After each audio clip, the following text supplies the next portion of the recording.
Comment explique-t-on la baisse de population prévue pour la région et comment expliquer l'engouement pour le pickleball dans la région? Voilà les questions qu'on s'est posées pour vous.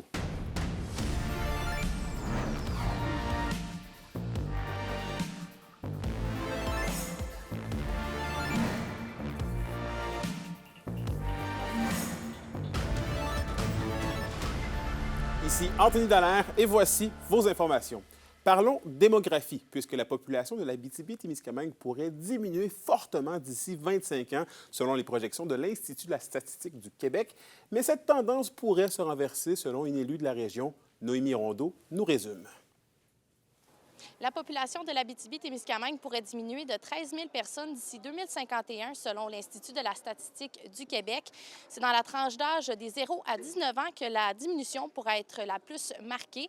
Et plusieurs facteurs peuvent expliquer cette potentielle diminution de la population dans la région, notamment le taux de fécondité ainsi que l'immigration. C'est vraiment du côté des migrations interrégionales que les Abitibiennes ont plus tendance à quitter davantage que de recevoir des gens des autres régions du Québec.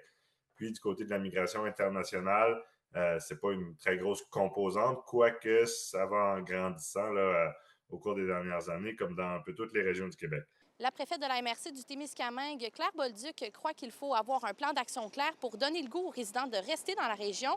Et selon elle, ça commence par une meilleure offre universitaire et collégiale. Est-ce qu'on peut augmenter, améliorer, bonifier l'offre de services pour que plusieurs programmes qui intéressent nos jeunes puissent être offerts en région et que ces jeunes-là choisissent de rester en région?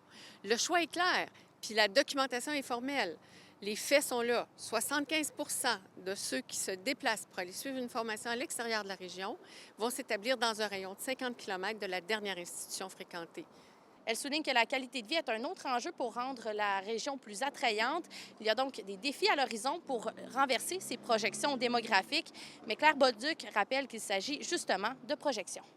Il faut aussi travailler sur le court, mais le moyen et le très long terme, pour que cette tendance-là, elle soit inversée, mais elle ne soit pas inversée de façon accidentelle, elle soit inversée de façon durable. Alors, on reçoit le signal, on n'est pas étonné, mais ça demeure une projection et c'est à nous de travailler avec les informations qu'on a pour changer cette donne-là. Les projections démographiques des MRC du Québec 2021-2025 prévoyaient des diminutions potentielles dans les MRC d'Abitibi-Ouest et du Témiscamingue. Maintenant, les nouvelles données pour ce qui est des MRC sortiront à l'automne prochain. Noémie Rondeau, RNC Nouvelles, Rouyn-Noranda. Et on poursuit en parlant d'énergie. Hydro-Québec va demander à la Régie de l'énergie de pouvoir augmenter la tarification du secteur commercial et industriel. Cette situation pourrait avoir des répercussions sur les PME. Un reportage d'Olivier Morin. 4,8 Voilà la hausse à laquelle les PME pourraient être confrontées dès l'an prochain, et ce, pour les 3 prochaines années. C'est 1,8 de plus par rapport au secteur résidentiel. Hydro-Québec en soi a les mains liées.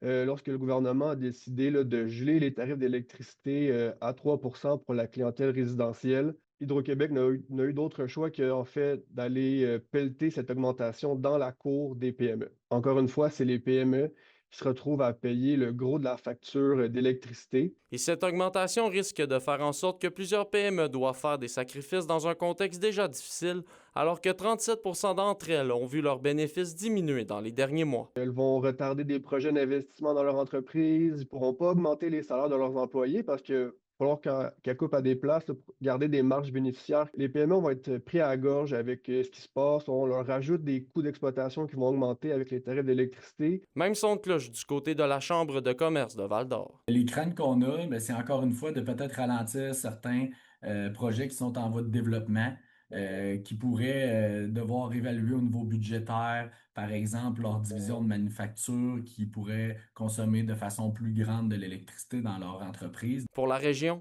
on craint également que ces tarifs puissent nuire à la compétitivité des PME. Chaque augmentation nous amène une perte de compétitivité puis de productivité. Puis au Canada, c'est déjà un défi qui est assez grand, en Abitibi aussi. Et il faut également s'attendre à ce que les conséquences se ressentent chez les consommateurs. Une augmentation des coûts entraîne souvent une augmentation des prix que les consommateurs vont devoir payer. Il va y avoir une augmentation qui va être liée face à ces frais d'électricité-là. Cette facture-là, au final, qu'elle soit dirigée vers le commerçant, finit toujours par être payée par le consommateur. La Régie de l'énergie devrait rendre sa décision par rapport à la demande d'Hydro-Québec en mars 2026. Olivier Morin, RNC Nouvelles, Rwanda. Au culturel, la 22e édition du Festival de contes et légendes en Abitibi-Témiscamingue s'annonce assez énergique et pleine de nouveautés en construction. C'est sous le thème « En chantier » que le Festival de contes et légendes accueillera ses adeptes d'histoire envoûtante du 16 au 19 octobre prochain. La programmation complète sortira en septembre. Et au sport à Val-d'Or, le pickleball s'annonce comme bien plus qu'un simple passe-temps. Il devient un sport de plus en plus reconnu. Et Zachary Desrosiers nous explique.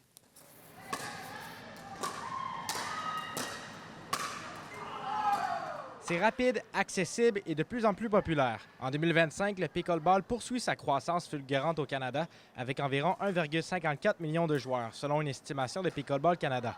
La ville de Val-d'Or n'y échappe pas, alors que Sophie Goudreau et son conjoint ont fondé le club de pickleball Val-d'Or. Il a décidé, on était une gang d'amis, on jouait ensemble, on a été au marché public, on jouait pour le fun. En 2022, on a fondé le club de pickleball Val-d'Or, moi, mon conjoint avec un ami. Puis là, ça fait notre 4e année là, cette année, puis on voit l'expansion est quand même phénoménale. Le mois dernier, le club a organisé un tournoi qui a attiré 38 équipes de partout en région. Là, on a fait un tournoi pour la première fois sur 2 jours. On a eu beaucoup d'équipes femmes, un petit peu moins de femmes, mais beaucoup d'équipes hommes et mixtes. Puis c'est super intéressant parce qu'à Val-d'Or, on a une belle communauté. On a invité les autres régions. Je sais que c'est plus difficile, là, mettons à La Sarre, à Moss, puis à Rouen. C'est plus difficile de jouer l'été. Nous, on a quand même une chance là, de jouer ici là, sur 4 terrains accessibles, là, 7 jours sur 7. Qui est vraiment intéressant là, pour nos plages horaires de pickleball Val-d'Or. Ce qui rend le pickleball unique, c'est son accessibilité. Les règles sont simples et les parties se jouent sur un terrain petit, un sport qui touche toutes les générations. C'est très, très accessible pour n'importe qui. Autant les familles peuvent jouer avec les jeunes enfants là, de 12-10 ans, ça fonctionne super bien. Les retraités peuvent jouer, ça les mobilise. C'est assez facile, accessible, comme on dit. Puis tu peux aller chercher une compétition qui est vraiment intéressante. À la base, je suis un joueur de tennis. Ça se ressemble. Côté technique. Côté tactique, c'est différent. C'est pour ça que j'ai commencé à jouer. Il y a le côté compétitif, le côté récréatif, bien sûr. Puis c'est un sport accessible. Avec la demande qui ne cesse d'augmenter, la Ville de Val-d'Or planche déjà sur des projets pour permettre un plus grand espace de jeu. La Ville nous a approchés là, pour savoir un petit peu nos besoins en tant que pickleball Val-d'Or pour des terrains extérieurs. Ils nous ont conçu un beau projet, c'est vraiment intéressant, là, asphalté, où il y a des terrains de tennis présentement, là, de 1 à 4, qui est sur le côté où il y a l'anneau. Puis ils veulent transformer ça en 6 terrains exclusifs pickleball, 2 terrains de tennis, puis ils veulent marquer aussi 6 terrains de pickleball. Fait que la possibilité d'avoir 12 terrains de pickleball, là, ils ont parlé de 2026, là, peut-être 2027. Une raquette, une balle, c'est tout ce qu'on a besoin pour pratiquer le pickleball. Et la vague d'inscription à Val-d'Or ne fait que continuer. Zachary Desrosiers, RNC Nouvelles, Val-d'Or. Et à la météo de l'Abitibi-Témiscamingue pour ce soir et cette nuit, c'est partiellement nuageux avec des risques de pluie par endroit, minimum de 8 degrés Celsius pour l'Abitibi et de 11 degrés Celsius pour le Témiscamingue. Pour la journée de demain, alternance de soleil et de nuages avec des risques de pluie et même des orages tard en fin d'après-midi. Les maximums seront entre 20 et 21 degrés Celsius.